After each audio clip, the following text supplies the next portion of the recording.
Hello to everybody from wherever you're joining us. Welcome to the first meeting in 2021 of the Systematic Approaches for Scaling Up Family Planning and Reproductive Health Best Practices Community of Practice. That is a very long name, so if you have pithy acronyms for us or a change of name, go ahead and put that in the chat. While we're waiting for everyone to join us, please do go ahead and introduce yourself in the chat, your name and perhaps where you're dialing in from would be great. We're going to give it just 1 minute to see how many folks may join us, and then we will get started. In the meantime, if you all could just please make sure that you're on mute unless you're speaking. Later on, we'll have time for discussion, at which point we'll be inviting people to come off of mute.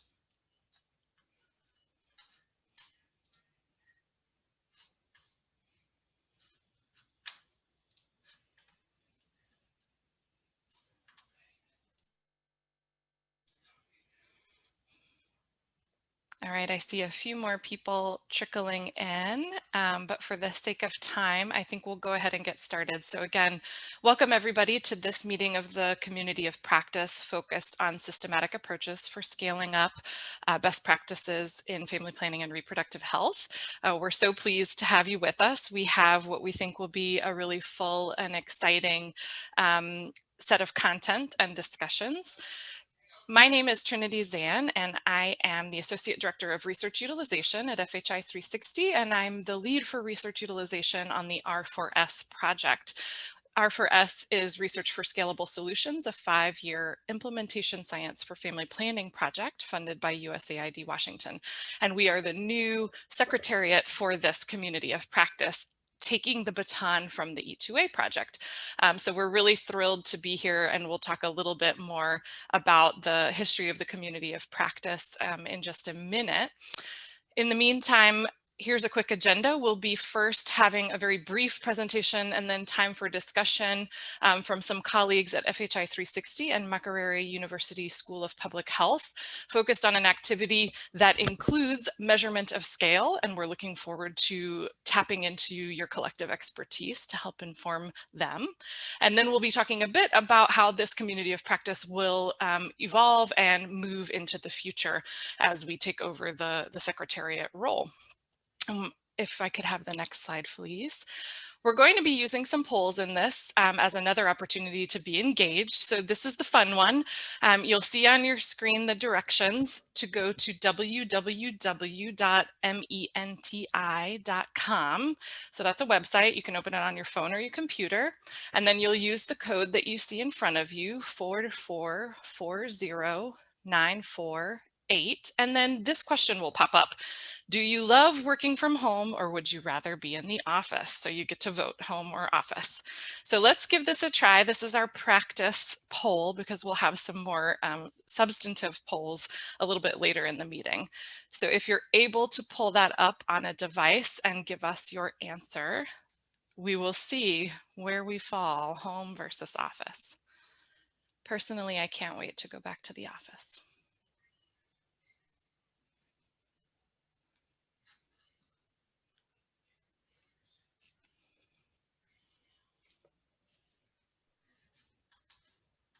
I know it can take a minute to get that into your browser, so we'll just see if that works. And ideally, you would just leave that up, because we will have some polls coming again later in the presentation. All right, so far we've got more for home. Let's give it another just 20 seconds or so.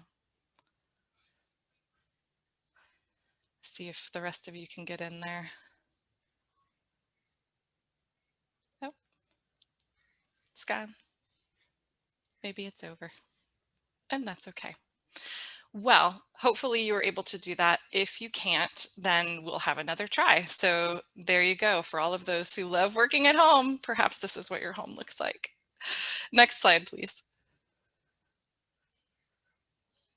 So we just wanted to provide a quick history of this community of practice. Some of you may be familiar with it. Some of you may be brand new. This may be your first meeting participation. But for a quick history, it was started in 2012.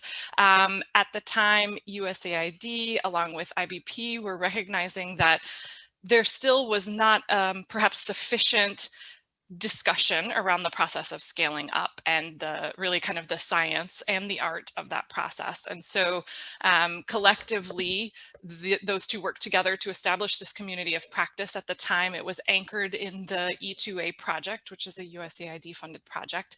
And there was another core partner from E2A, ExpandNet, who has been working in this space for a very long time. And so collectively, they helped establish it. It has grown and evolved, and we find ourselves today in 2021 at perhaps a different, well, a very different point in time.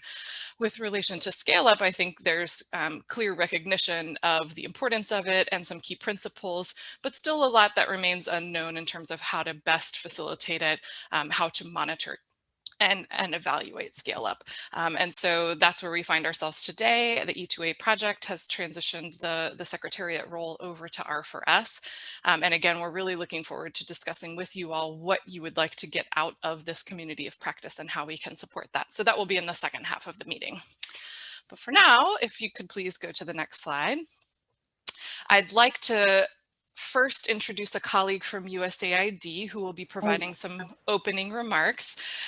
So this will be Maria Carrasco. You can see her bio here, but she's a behavioral scientist who's had many years of experience working in both Sub-Saharan Africa and Latin America at multiple institutions. But as I noted, she's currently with USAID leading the high impact practices work.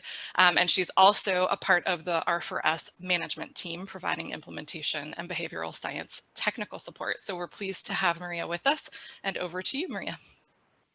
Thank you, Trinity. Good morning, good afternoon, good evening, everyone. It's a real pleasure to be here.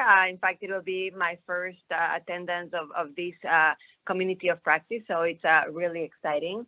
And I just wanted to say just a few brief words emphasizing the importance for USAID and, of course, for the international community at large in terms of the importance of a scale up of what works. This is, of course, a priority for all of us because we often talk about pilotitis in our field, you know, having a lot of small pilots that achieve wonderful things, but without being taken to scale, those wonderful things are not really extended to a larger community, to more people that can benefit from those services. In the family planning space, scaling up helps to reach our various goals, such as meeting contraceptive needs, enhancing the health of women and girls, reducing maternal deaths, and empowering family planning users to make informed reproductive health decisions, among many other very important goals.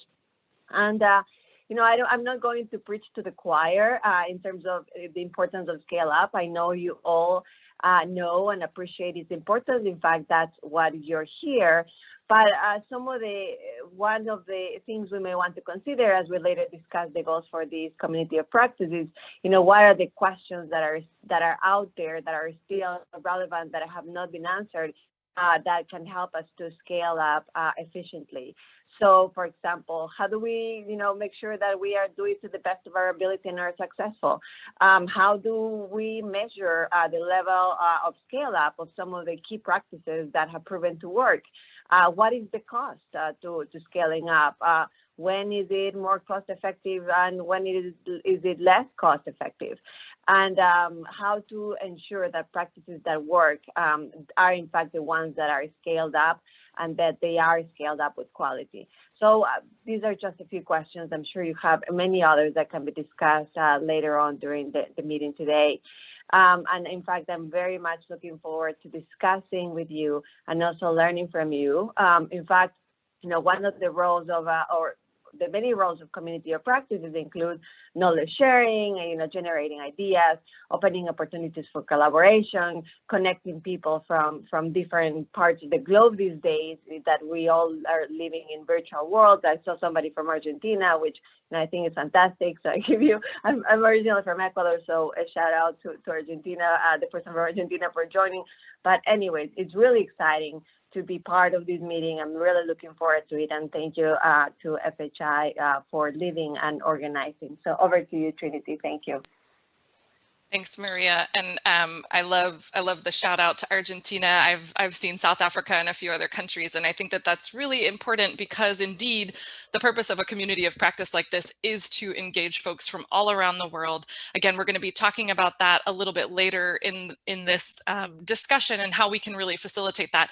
But I did want to plug that as of right now, there are about 1,500 people currently using this Scale Up Community of Practice listserv, which is fantastic. Presumably from all around the world. And so we really want to think about how we can grow that and support that peer-to-peer learning.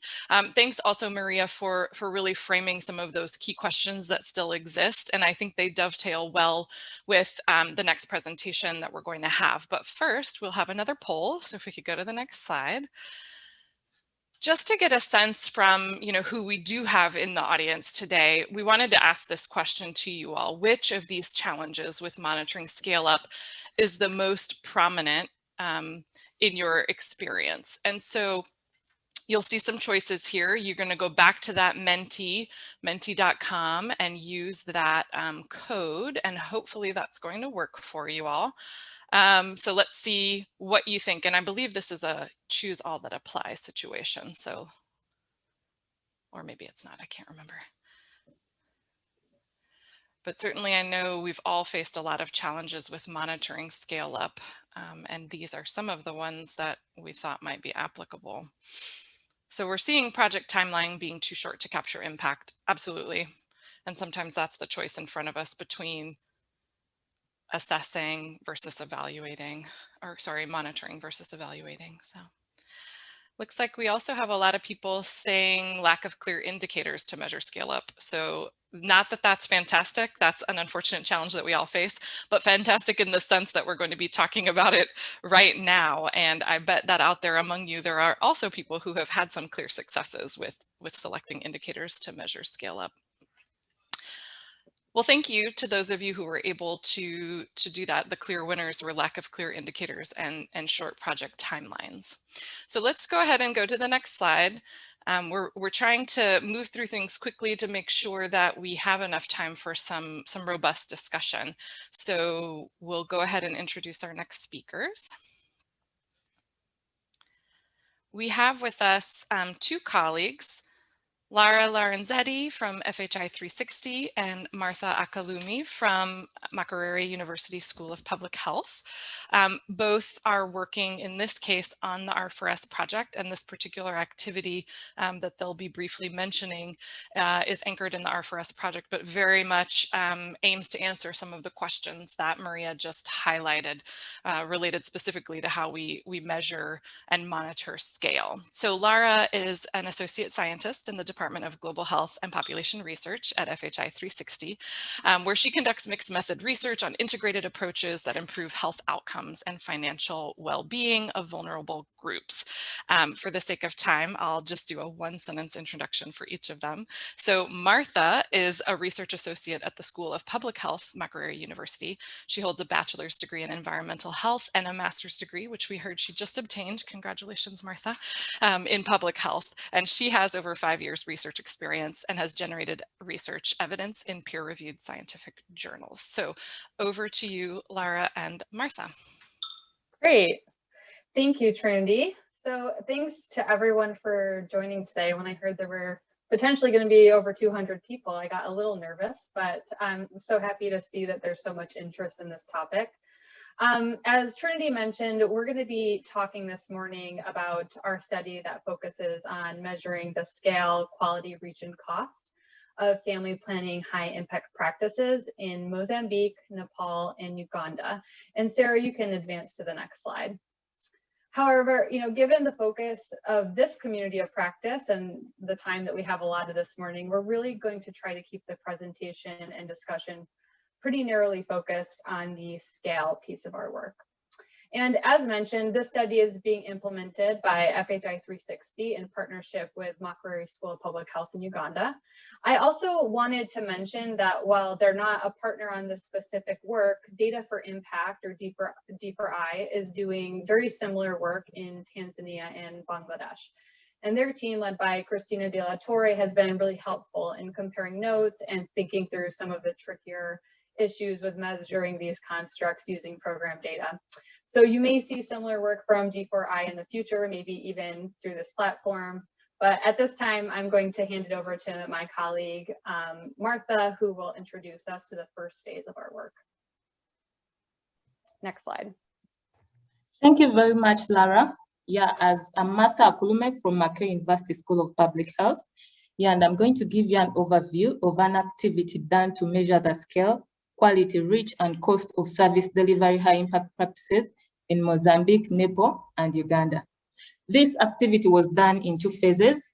Phase 1 involved creating an inventory of indicators in use for all service delivery high impact practices to better understand what information is available and inform the measures that will be used in the phase 2 of the activity. Phase 2 will involve creating a replicable approach to measure the scale, quality, reach, and cost of implementing high impact practices and apply it to 2 or 3 priority service delivery HIPs in each country. Yeah, to determine what makes an activity a high impact practice, we will consult with the high impact practice technical expert groups to develop a list of key elements for a high impact practice. Now I'm going to talk a bit more on the phase 1.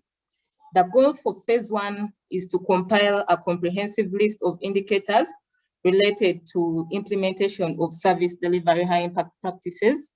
Yeah, in order to do this, we worked with the Ministry of Health in each country to identify the M&E contacts of the implementing partner organizations. These implementing partner organizations included both prime and sub-awardee partners. They were both USAID and non-USAID funded organizations. So we confirmed with these organizations what high impact practices they implemented, and we asked them to send us a list of indicators that they were using to track some of these indicators. Yes, next slide, please. Okay, so we have a list of indicators from the different organizations. We will not be validating the indicators, but we'll only validate those that meet our domains of interest. And we are currently engaging with the high impact practice technical advisory groups to be able to, and other expert groups to be able to validate these indicators. However, we will organize and package this inventory with hopes that others will be able to validate the different indicators. So we will package these indicators in terms of the program logic model domains. That means we shall have indicators to measure the input, the process indicators, output indicators, and outcome indicators. We will also package these indicators according to the domains of interest to our study, that is the scale, quality, and reach. Then we'll also comment on the frequency that these indicators are being reported by the organizations. We'll talk about the standard indicators required by funding agencies. We'll also talk about the indicators that appear in high impact practice briefs or validated repositories, for instance, the FP-RH indicator database. We'll also comment on the novel or less common indicators. And lastly, we'll comment on the digital reporting of these indicators, including their availability in the HMIS. Yes, so I'm going to call my colleague, I'll call Lara to take over from this phase. Great. So if you could advance to the next slide. Thank you, Martha. Now that Martha has shared a little bit about phase 1 of our work, collecting this indicator repository, we wanted to get insights from the community about how we could share that information. and what would be most accessible, most usable for implementing partners. So if you would mind, or if you wouldn't mind going to Menti again, we have a poll here and we would love to get your thoughts. So if we have this comprehensive list of indicators on all of the 8 service delivery high impact practices that are being implemented in Uganda, Mozambique, and Nepal, what format would be most accessible? Would it be an interactive website, briefs, blog posts, a traditional long PDF report, or other? If you have other thoughts, we are very happy to hear them. So I think that the website is the same.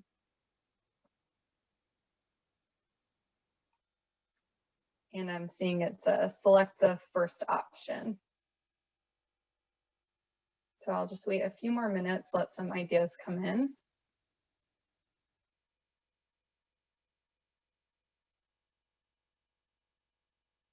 I'm answering myself, just some ideas.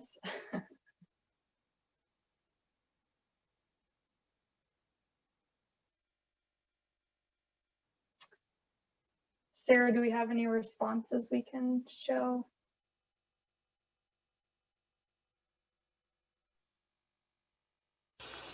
My apologies for the Mentimeter slide. They are not working very well this morning. No We worries. can share the result afterwards. How about that? Sounds great. All right, so we do value that input, so hopefully we can still capture it. You can also type in the chat box if you have ideas that you want to present to us for how we might share this information. But in the sake of time, I think we'll just move forward to talk about phase 2 of this study. And again, Martha is going to sort of orient us to the HIPs, or the high impact practices, that we'll be exploring in phase 2. So Martha? Yes, thank you very much, Lara. So we are going to talk about the phase 2, which involves creating a replicable approach, an approach that can be replicated in similar or different contexts to measure the scale, quality, reach, and cost of implementing high impact practices and applying it to 2 or 3 priority service delivery HIPs in each country. So the goal of this phase is to use program data to measure the scale, quality, and cost of 2 or 3 priority service delivery high impact practices in Nepal, Mozambique, and Uganda. So we worked with the USAID and Ministry of Health in each of the countries to be able to identify a short list of priority high impact practices to be explored in this study. Yeah, for Nepal and Mozambique, we had 2 high impact practices each. Yeah, in Uganda, since there is a strong on-ground team that is Makerere University, yeah, we chose 3 high impact practices in Uganda. So we ensured that 1 high impact practice was the same across the 3 countries to allow comparison in data availability, collection, and also provide further insight into the replicability of the study methodology. Yes, so I'm going to call over Lara to take over with the presentation. All right, thank you, Martha. So next slide. All right, as we begin to dive into the second phase of the work, I wanted to share a few definitions so that we're all on the same page about how we're conceptualizing these constructs. So of note, scale is being defined as the geographic coverage and the extent to which each practice is implemented into local and national health systems. And I wanted to flag at this point that we're talking very specifically about scale of each practice, not necessarily scale up, which of course is the focus for this community of practice. However, we see this exercise as somewhat of a baseline, where we take more or less a cross-sectional snapshot of all of these constructs and then create a replicable methodology that allows countries and implementing partners to continue this exercise year over year. So once we have more data and are able to think about these constructs over time, that will help inform how scale up of each practice is measured and monitored. One of the overall goals of this work is, of course, to help countries think about how these practices can be taken to scale. if they are not already. The definitions for other constructs are also available on this slide. For the sake of time, I'm not going to spend too much time on them, but we're thinking about quality in terms of how the practice is implemented in relation to guidance from normative bodies. So specifically, we are working with USAID and other experts from the HIP Technical Advisory Group to identify a core set of components for each practice, against which then we would be able to compare implementing partners' descriptions of these practices. For reach, we are thinking about the extent to which a practice reaches different subpopulations. And for cost, we will be using an activity-based costing approach to measure the resources required for implementing each practice. Next slide. All right, so getting into the indicators we are considering for this study, many of you are likely very familiar with Measure Evaluation's guide for monitoring scale-up of health practices and interventions. So we use this as a reference when thinking about how to measure both horizontal and vertical scale. Horizontal scale is the expansion of a practice. So we're using indicators that give us a sense of the geographic coverage of each practice. As you can see on this slide, we're including indicators such as number of service delivery points or SDPs per HIP, clients per SDP, and then the geographic coverage, including subnational level of these SDPs. So we are also interested in things like the number of trained providers by SDP and the duration of time that each HIP or practice has been implemented in those locations. Based on the indicator inventory that we're finalizing, we are finding that these types of indicators are more commonly available from implementing partners through their program data. However, when we think about vertical scale-up, or the extent to which a practice is institutionalized into local and national health systems, we are finding some challenges. Primarily, indicators of vertical scale are not commonly being captured by implementing partners. Again, we look to the guide for monitoring scale-up to give a sense of what these indicators, what sort of indicators we might want to include. So these have to do with whether or not the practice is implemented into national policies or into national and local health systems. They might also include whether there are funds that are specifically budgeted at national and subnational levels to implement and monitor these types of things. Whether the health management information system or other digital reporting systems are designed to capture monitoring data for these different practices, and whether there are clearly defined training curricula for each practice. So at this point, what you see here, this is an illustrative, not necessarily an exhaustive list of indicators that we might be interested in exploring for both horizontal and vertical scale. Next slide. All right, so in some ways, this study seems straightforward, but it's not without its challenges.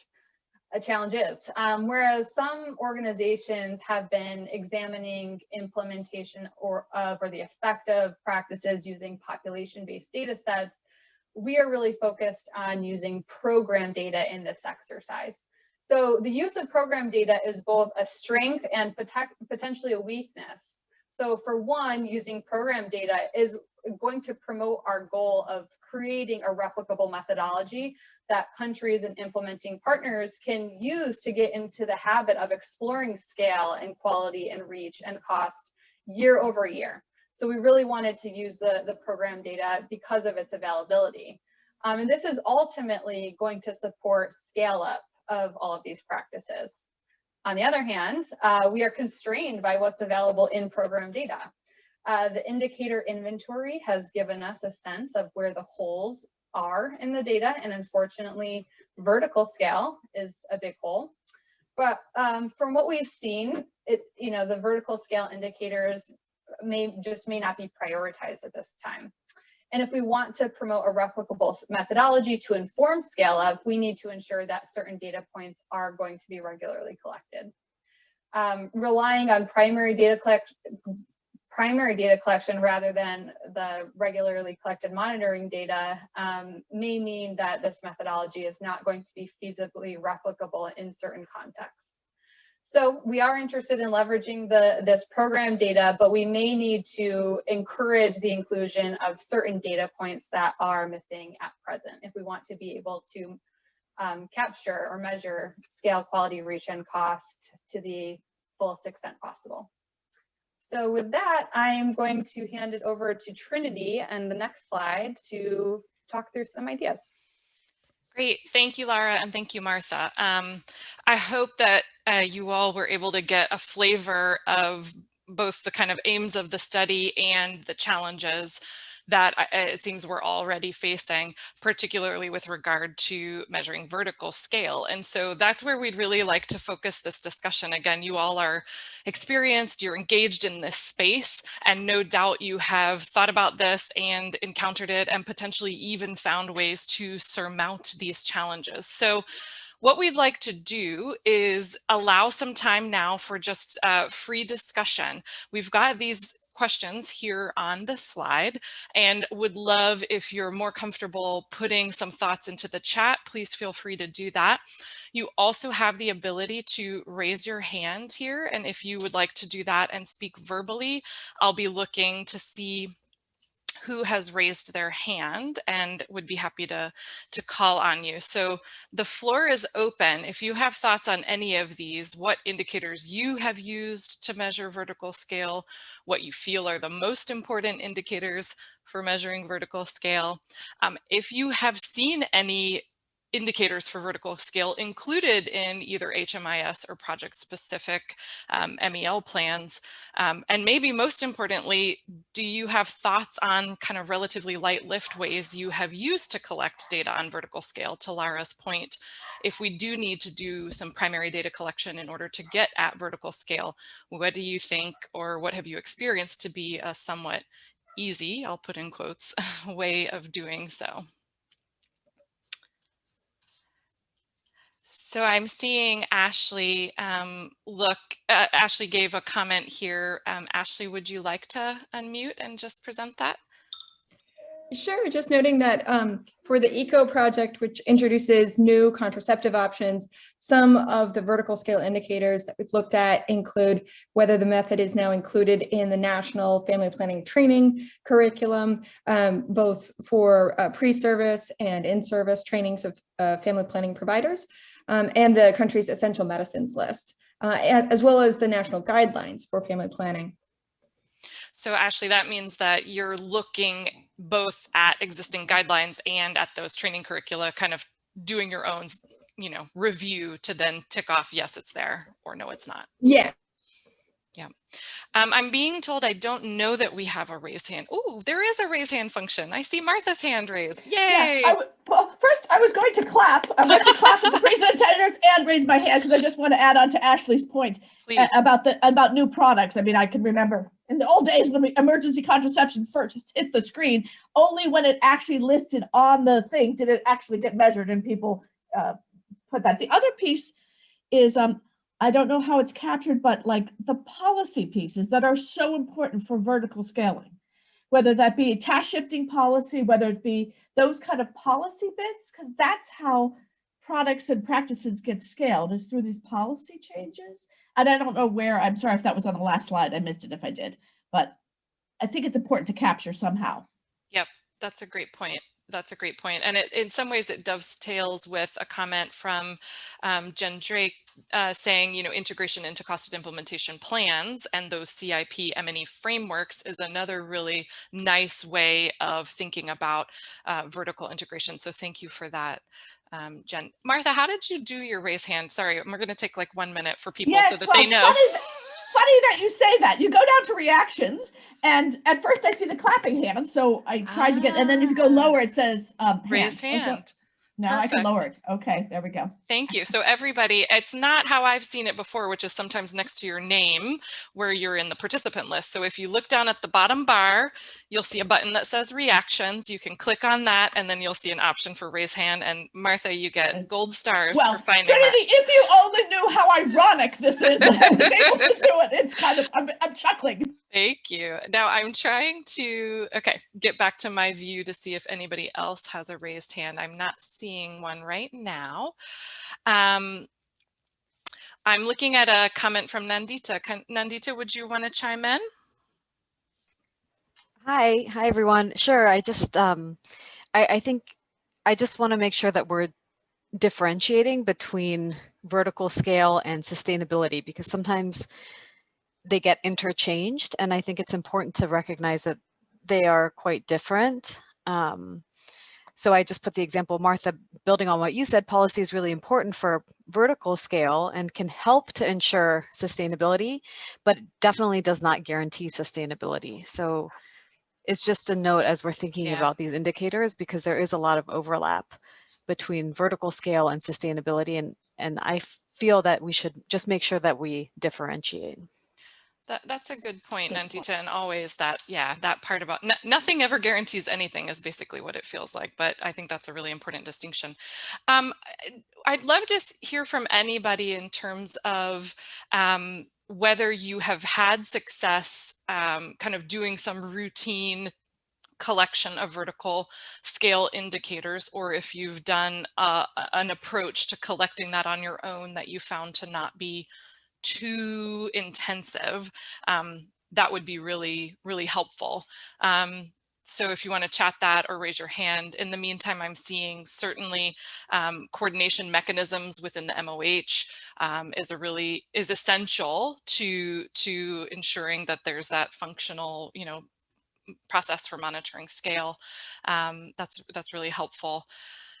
Let's see, sorry, I'm switching back from multiple screens, as I'm sure we're all getting used to, but doesn't mean I do a great job of it. So let me see, anybody else have a hand raised? I don't see that yet. You can also, given that we're not too many people, if you'd like to, you can always go ahead and unmute yourself if you'd like to chime in. I mean, in terms of this last question around light lift ways to monitor vertical scale, I think we've heard you could do some kind of landscaping, like you can do your own policy reviews and look at policies, essential guidance documents, training curricula to kind of tick off those boxes. So that's one way. I don't know that it's necessarily light lift. I think it depends. Sometimes that can be done quickly. Sometimes it can take more time. Does anybody else want to chime in either with thoughts on answers to these questions or more questions that you may have related to vertical scale? If not, I mean, already this has been helpful. I think we would love to, if we could, we may already be doing it, I changed my view, show the last screen of that last slide of their presentation. We have email addresses for both Lara and Martha. And if you have additional thoughts that would, that you'd like to share with both Lara and Martha, that would be most welcome moving forward. But in the meantime, I'll ask if we can just go to the next slide, and we'll be shifting gears a little bit to stay within our allotted time frame. And let's see, are you all seeing the slides? We are. Okay, perfect. I've done something to my view, but I wanted to just let you know that these are the people within R4S who are going to be facilitating this community of practice moving forward. So these are names that you may become familiar with. Sarah Dixon is our technology guru, Sarah Brittingham, and Kirsten Kruger. And I'm going to introduce Kirsten, who will take us into the next part of the discussion focused on the way forward. And Kirsten is my dear friend and colleague, a technical advisor at FHI 360 in the research utilization unit with 20 years of experience managing and supporting social science research and research utilization in developing countries. And she's been a part of this COP pretty much from its inception. So she's a helpful person for historical legacy. So over to you, Kirsten. Wonderful. Thank you, Trinity, and greetings to everyone. As Trinity just mentioned, I really have been. I feel like I've grown up with this COP, so it's exciting to be a part of this opportunity to be the secretariat for this group, and really looking forward to connecting with you all. We wanted to spend some time talking about how to operate or make the most of this scale up community of practice. Some of you will know that we sent a survey out with the announcement about this meeting, and we got back, Sarah, you can go to the next slide. We got back maybe almost 40 responses. The link is in your chat now if you didn't get a chance to take it. It's pretty short, but really we just wanted to get a sense of how people were feeling about the COP, what we might do differently, what we could change, and for sure topics that are pertinent and relevant to people that we should put on the consideration list. So happily, one of the first questions about how often the listserv messages were read, most of you are reading them, so that's fantastic. Just as a sideline, we asked a question, a very real question, but it sounds a little funny. Did you know that you were in this COP? As Trinity mentioned in the beginning, it's got a really long name and it's called different things over time. So there were, in fact, quite a good handful of folks who didn't know that they were in the COP. So welcome. We got information about how often you all would like to meet quarterly. That doesn't change. And the kinds of formats that you were interested in. These are the kinds of things that we've done historically in this COP. Of course, things are shifted a bit with the logistics of all working virtually and remotely, but these are really no surprise, as is the next slide, please. So just finding out from you all what's the most valuable way that this COP can serve you. And no surprise, it's about sharing and exchanging and learning from each other. So this is almost a textbook definition of the purpose of a COP. The group, as we know, are all focused in some way on scale up. We have engagement, and there are resources that the community of practice has put out to date, and we expect that will continue. So next slide. So this was a fun question. What do folks not want to see in the scale up? What can we change, make different? You can hit the animation, Sarah. There were more responses, but just some of the top ones here about balancing research and practice, about maybe not doing round robins over the partners and organizations, not doing just presentation, but reflection and dialogue, very important. And this one about, you know, not sort of repeating what we have repeated in the past, and really sort of digging into new challenges that this COP can solve or work on together. Next slide.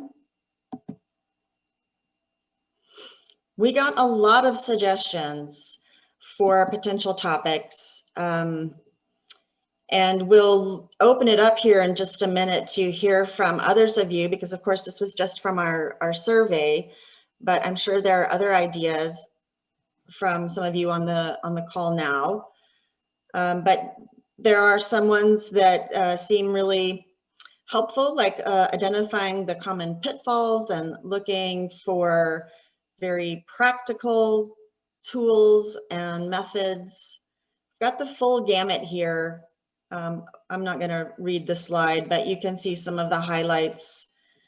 Integrating into HMIS and government systems, how to write it into proposals and mobilize the resources needed for this kind of work. Next slide. I also want to say thanks to the members who offered to present. We had a question in the survey if you felt like you had something that you might want to share with the group, and quite a few of you did. So that's fantastic, and we'll be following up with some of you. So this is the part where we're going to open it up again and really looking to hear voices. Love to hear some voices that we don't traditionally hear, or new folks on the call here, people who are new to the community of practice. So there are some prompts there, but really we want to just have a wide open discussion of how can we make this COP really engaging and vital, and one where, you know, we find that increasingly more and more people are joining or tapping into the resources that we can produce. So with that, I think I might need some help with, let me see if I can change my view to see hands. So if anyone wants to, as we've just done in the past, if anyone wants to just open up, take themselves off mute and jump in, we're happy to have your comments, questions now. Or I will look to see if I can do the raised hands piece.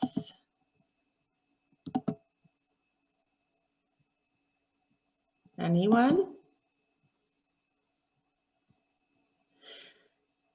So just hearkening back to the beginning of our session today, with Maria's comment about, you know, what else can this group help? What research questions or programmatic questions can this group help solve that are currently unanswered? So let's see, I do see a chat comment here from Jane, finding it difficult to find resources on the website, not well organized, not that many. Yes, Jane, you've zeroed in on something important. In the transition, we have begun loading, transition from E2A, we've begun putting the resources on the Exchange, IBP's Exchange library, but it's true, it's a little bit challenging to unpack them and put them in a way that's more intuitive for, you know, anyone to come in and see what kind of resources from when. I appreciate that, and I know that is something that we, our internal team is working on next. We do have some challenges with our, you know, the best way for this COP to communicate. So we're working on that. I see another one, second, the point about ensuring government stakeholders' experience, perspectives, and strategies with scaling, as well as best practices in ensuring substantive LIC government engagement from the start. So this actually, I think, is a fantastic topic that we could devote, you know, like a working session to, about the engagement with our government stakeholders. Thanks for that, Sarah Jane. Kirsten, I see a hand raised from Tori. Wonderful. Okay, thank you, Trinity. Tori, yeah, jump in. Yeah, I just was thinking about that point, engaging government representatives, really getting them to participate.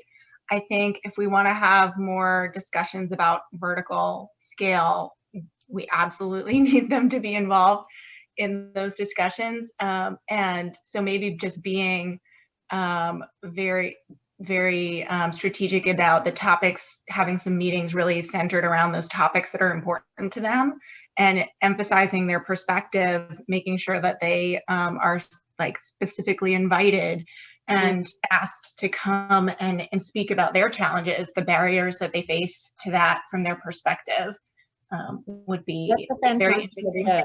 That's a fantastic idea. I think some targeted invitations and some questions, or perhaps opportunities to hear from, you know, the full gamut of where it worked well to where it didn't would be very informative. There's another, let's see, Trinity's asking if there are any government representatives on the call now. If there are, we'd love to hear from you. I see a comment from Robin. Also include other country stakeholders who are impacted by scale up on new products, processes, to see how it impacts them, the providers, CHWs, public and private sectors. Great. So we're getting some good ideas, both operationally and content-wise here. So that's fantastic. Keep them coming. Please keep them put them in the chat, contact us afterwards. Really feel free to take that survey. We're leaving it open for a while. I am curious if anyone here today has some ideas about just the operations of COPs, and if you've been a part of one that has been really vibrant and engaging, or, you know, in our pandemic universe now, some of the ways that people are engaging in communities that are perhaps different, because we did hear, well, we really got mixed information, but we did hear some folks saying, please, not so many same old webinars, not so much presentation and not a whole lot of discussion. Yeah, Trinity's asking there, do we want to keep doing webinars? Jane has an answer here, enjoying the interdisciplinary, intersectoral nature of this Scale Up COP. That's fantastic. And we can learn from other communities, ag, health, environment. This is a great moment.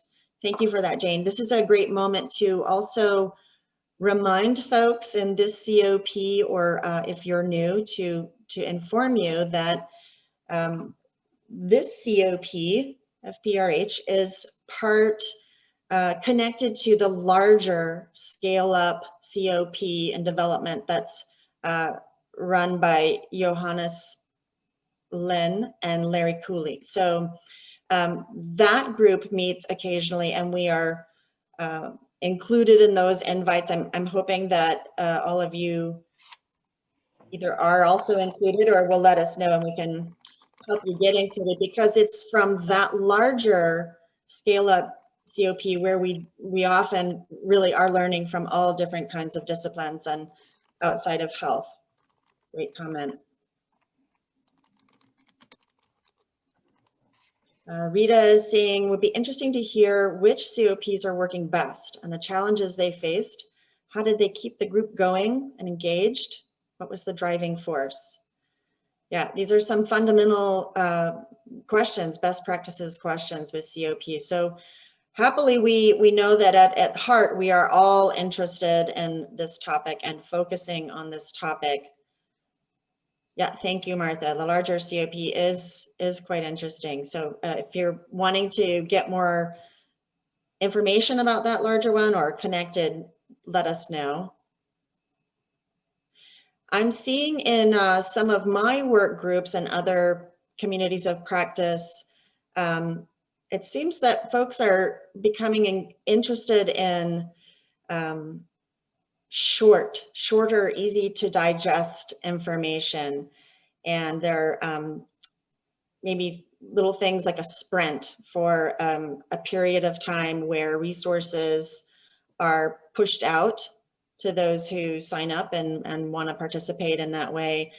Even some fun things, you know, a photograph series or journal. So that might be some, just to think creatively about what we might also incorporate into how we function.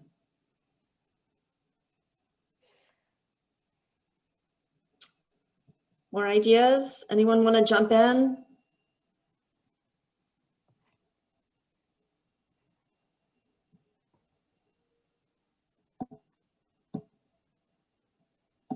It looks like Martha has her hand up. Yeah, Oh, just thank thanks very much. Yeah, I mean, many of us are in various COPs and things, and so it is a challenge to figure out what can make it exciting. I do think sometimes it's useful to think, I don't know if you know about scrums, that's a sports metaphor, but actually focusing on like a question or something rather than, you know, just a whole list of presentations with, we have many questions today, and just sort of, I don't know, focusing on one provocative thing and have everyone do a homework and come to the COP with something. I know, just shaking it up a bit, because it does get, I'm going to be on another one that I'm running in the next 6 minutes, actually. So I'm always trying to find, like, that's why I'm wearing a purple blazer. No, I mean, you gotta snap up a little. So trying different techniques to snap it up, I think. Thank you. And just one other thing that I liked I saw on your slide. I mean, I'm a big fan of this. I know it never goes, people are like, oh, they're nervous. I'm really big on, you know, what I always used to call the journal of negative results. I think people should say, like, what didn't work, and be happy and embrace that. And we often don't. I mean, I know you mentioned it in the successes and pitfalls as if it's like easy peasy, nice thing. It's like, no, let's just focus on that and find a way to do that in a nice way. But people never sort of really want to talk about that, or something. They get worried if donors are on the line or something. But I think it's when you look at the counterfactual, the counterintuitive, that's where the learning is. It's always in the counterintuitive. Absolutely. That's a fantastic point, Martha. Thanks for both of those. I love the idea of a focused scrum, thinking about a question and coming around together to focus on one thing for a period of time. Scrums can be very tough too, just so you know. If you're a real scrum, is like, it's from the rugby metaphor. Right, but anyway, I've read about it in the liberating structures methodologies for groups and facilitation. So it's a good idea. Maybe we'll call it something a little gentler. And the negative results, also a really important point. That's where all the learning is. So I think that maybe it would be something that this group could do to figure out a simple formula is not quite the right word, but a structure and maybe some guidance on how we can do that without it being, you know, nerve-wracking or implicating in some way. I'm working on that very thing in a whole different project, so I might get some good gems that I can bring back to this group. I'm seeing another point here. Method choice COP has been really effective. Agreeing with Martha that it'd be great to have a challenging question to debate. Nice.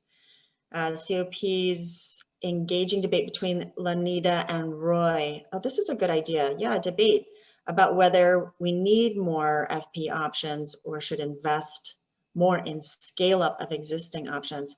Well, that sounds fantastic. Those are some of our dear colleagues. So I love the idea of a debate. I think that post this session today, we will be following up. We'll save the chat and follow up with some of these ideas. I see some are having to leave, which I realize we're coming up on time. So maybe we will bring this part of our session to a close, and wanted to just share, you can go to the next slide, Sarah.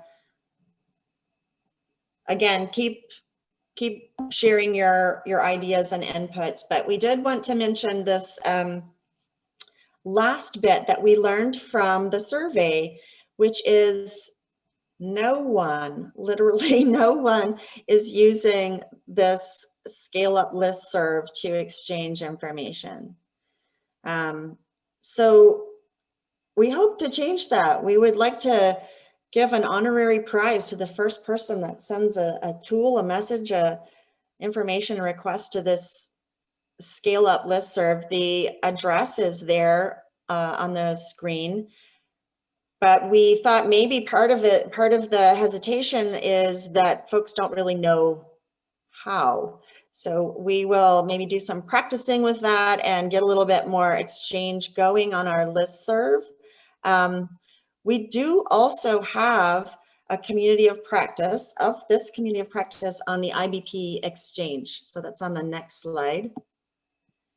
So that is at this point, it's a subpopulation of the larger email listserv. So we have a good number of folks on there, but we would love to have more. And many of you may know that the IBP Xchange platform is about a year old, so it's still finding its feet, and we're learning more about how to use it best. So just wanted to invite those of you on the call now to also go to the IBP Xchange and join up for that listserv. Scale up practice. I'm seeing another idea from Maria. Consider down the road is submit a concept note to the HIPS and FP to develop a strategic planning guide. Nice, on a scale up topic that is particularly relevant to FP. These are great ideas. We have some really solid ideas for how to get concrete going forward. Yeah, and Sarah has just put the link to the IBP Xchange in the chat if you want to go there.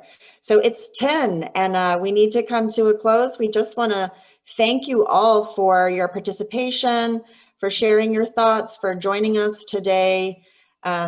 Stick with us. Let's keep building a really strong, committed community of practice and keep sharing what we know with the world. So thank you. Thanks, everyone. Thanks, everyone.